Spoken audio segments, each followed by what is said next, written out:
Hey everybody, welcome back. Brand new week here on the Cabral Concept. I know I say that every single Monday, but I mean it when I say I'm excited to be able to share this show with you, meaning share this experience where all of us, each and every week, have a new chance, a brand new week, to hopefully do big things with our life. Now, every single day may not feel like we're making monumental changes or moving dramatically forward in life, but it's the small things literally that add up over time, over a lifetime, that lead to the happiness that hopefully we all seek. Now, one thing that I did want to share with you is always beginning with the end in mind. So sometimes people think like, well, where should I get started? What will ultimately lead to happiness? What I typically go back to is, what are the handful of things that have a lot of meaning to you?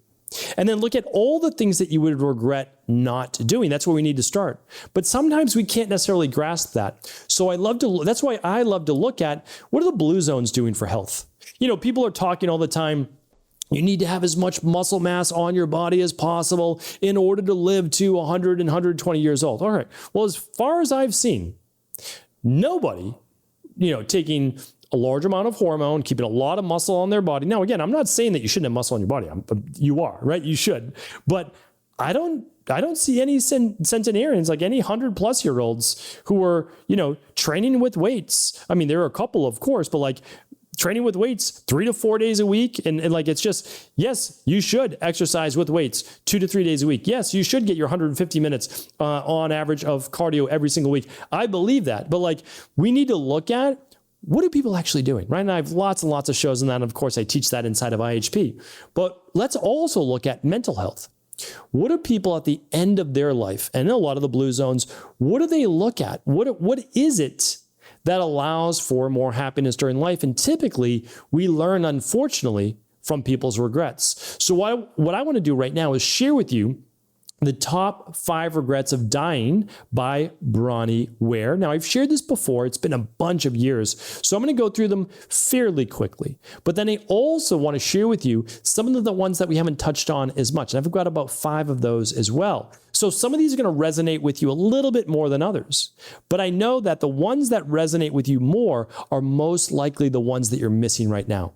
Those are the 1 or 2 that you want to start to double down on and invite more of that into your life. Now, it has to be conscious. You need to plan for it, but that doesn't have to necessarily be tomorrow. I hope that you have many, many years in front of you, of course, but don't always think that we have more time than we actually do, right? Cherish every single week as much as you can. So again, I know some weeks are better than others, but let's get going. So the top regrets, the 5 top regrets of dying are this. First one is this: not staying true to yourself. So here's what that really means. It's pursuing someone else's hopes and dreams, someone else's life. Maybe going into a career that your parents wanted for you. Maybe suffering through a career or work or whatever it might be that you did just for the money. Maybe you never got to pursue some of the hobbies or other things that really made you happy, and never really paid as much attention to your dreams. And by the time you kind of looked back and you wish you'd started, it was a little too late. So that's the first one. And again, I'm going to allow you to kind of take this in the direction that it moves in your mind. Is this resonating with you or not? The second is working too much. It's a common regret, but it's not that people work too much, because I'm going to share with you something else. I know multiple attorneys, real estate developers, doctors, etc., that are working into their 80s. I know them, and it is keeping them going. They love what they do. So I think a big part of this is that some people, though, sacrificed their family time and their family life for their work, especially for work that wasn't true to themselves, going back to number 1, right? So for me, again, just say like for myself, I love my work, and I actually don't necessarily want to do less of it, but I'm not willing to sacrifice doing more of it to take away from family time. So there's kind of different ways to look at it, because I would regret not spending the time with my family, which I do. I've carved that out. So I think that that's really important. So loved ones, family is really what it's about at the end of the day. Number 3 is this: not expressing how you truly felt. So keeping things in. this can go both ways, right? It can let people know kind of where you stand. You stand up, you're stronger for yourself. But really, it's about showing affection and telling others how much they mean to you, how much really that you're grateful that they're in your life and that your life wouldn't be the same without them. Too few times in our life do we really share that with those that we care most about. I know I'm guilty of that myself, like without a doubt. So that one rings true the most for me right now. Number 4, not staying in touch with friends. This also rings true with me, right? And it becomes even more difficult. I get it. As you have kids, you have a busy work schedule, like travel, all of those things, it all adds up. You've moved. It becomes challenging for many people, not everyone, but many people to keep in touch with their friends. And I'm definitely guilty of that one.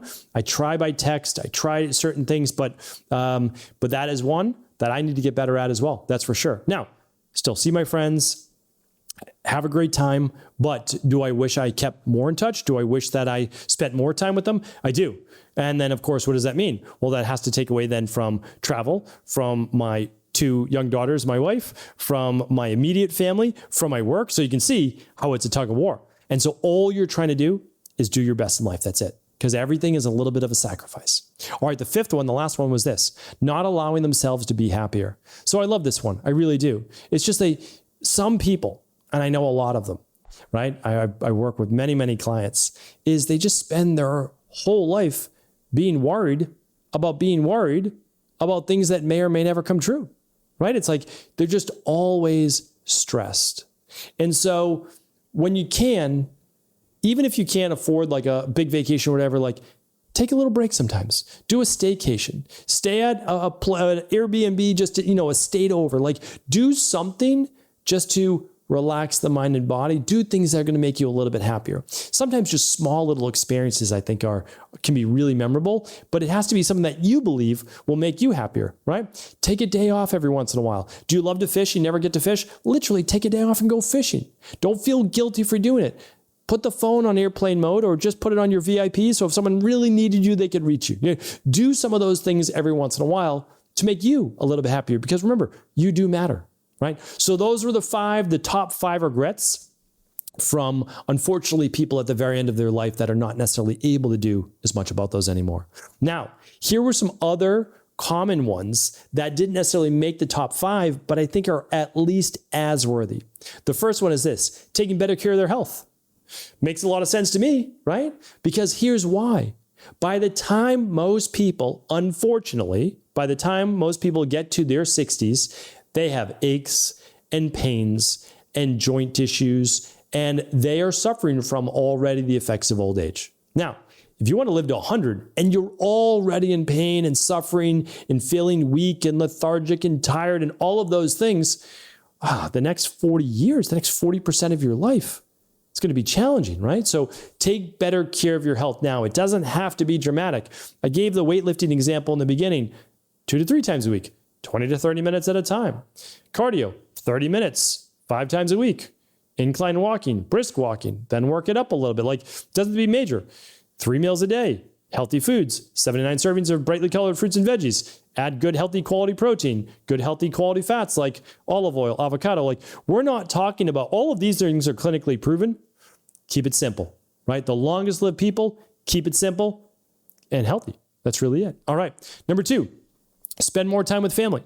Now, it wasn't specifically talked about during the 5, but working too much was. Here's the thing. I think you can work as much as you want, as long as you're also spending as much time as you want with your family. So family comes first. That's my belief. It's not everybody's belief. You can obviously, there's people out there, it's like, well, they're always working. I get it, but that might be their calling. That might be for them. I don't know. I don't know if they're going to have regrets. Maybe they will, maybe they won't. For me, I would. So what do I have to do? I need to chill out. I need to know when it's time to stop working for the day. And I do. I've got literally a little alarm on my phone, time to exercise. Good. That turns off the switch from work. It is now time to hang out with family for the rest of the night. And also weekends are their time as well. So it's a little bit different for each individual. You find out what works for you, but spending more time with family, absolutely crucial. One of my favorite things to do, I go to Maine for the summer. Now, again, I know I'm very grateful to be able to do that. It is an amazing luxury to be able to do that. But I get to see my family all summer long for like 10 weeks. Every weekend, for the most part, people are coming up and we get to just spend 60 hours, 72 hours sometimes together all the time. All the kids play and hang out. Again, what are we doing? Anything crazy? No, literally just barbecuing, going to the beach, doing things like that. But it's those memories that we'll always remember. All right, number 3, forgiving more easily. I would say too, I've gotten much better at this over the years because that was not a strong suit of mine all through my teens and 20s. That is for sure. I mean, and obviously as a child, that was not ingrained in me and not easy. Now, how did it get easier? 1, it's the right thing to do. But 2, anger, right? And resentment and bitterness is the poison meant for someone else that you swallow. I don't know exactly who that quote is from, and I know I butchered it a little bit, but literally you're poisoning yourself, right? Because the other person doesn't necessarily know that you're angry at them or you're thinking about them at that moment, and it's harming your health. So it's not something that I'm willing to do. At least not for, again, I'm human, at least not for a few minutes to maybe a couple hours, right? And then I'm like, all right, got to go for a walk, got to work out, got to relax. Like, it's okay. Everything's good. Maybe they didn't even mean it. Like, so it's just, you just step back and eventually maybe they did. Okay, let it go.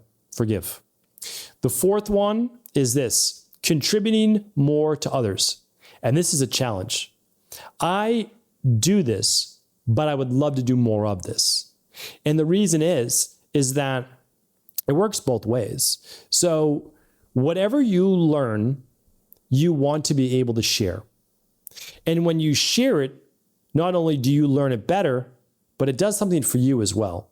So this selfless act of mentoring, teaching, helping in any way, not necessarily just a charitable way, it also builds you up. It's an amazing thing. So it literally, you're doing something hopefully selfless for someone else, but you're getting at least as much in return. So amazing.